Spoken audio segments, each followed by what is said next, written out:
Magandang buhay sa lahat. Lisken update guys, Enrique Hill, kumpirmado, di makadalaw sa ABS-CBN Ball.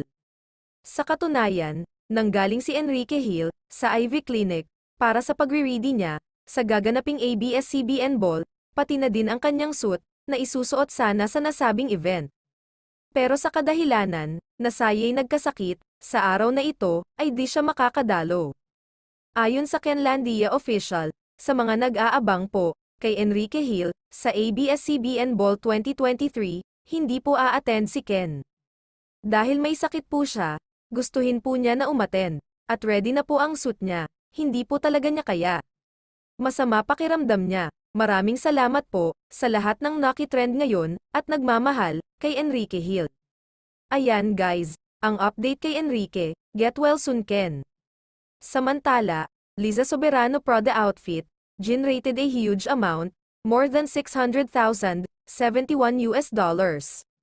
Nakasali nga, si Liza Soberano, na isa sa pinakamahal na sinuot, na Prada outfit, sa Milan, Italy. Nakasama niya dito, ang mga bigating model celebrities, gaya nina, the top brand post was by Boss, featuring the stars at its show including Lee Min-ho, Demi Lovato, Suho, Sonam Kapoor, and Suki Waterhouse. Spanish idol Rosalía, Kylie Jenner, Sofia Richie, Vincent Cassel, Scarlett Johansson at iba pa.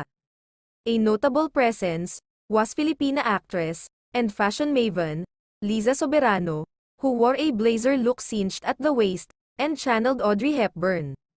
With her baby bangs, hairstyle, iyan ba ang laos, kinikilala kahit saan siya mag-perform.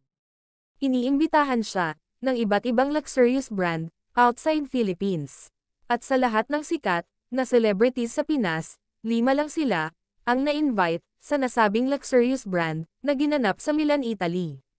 Isa na nga dito sina Dr. Bello, Andrea Brillantes, Pia Wurtzbach, Heart Evangelista at syempre, ang Queen of the Hill, ang mahal na mahal ng pamilyang Hill, si Liza Soberano. Hanggang sa muli. Salamat sa suporta.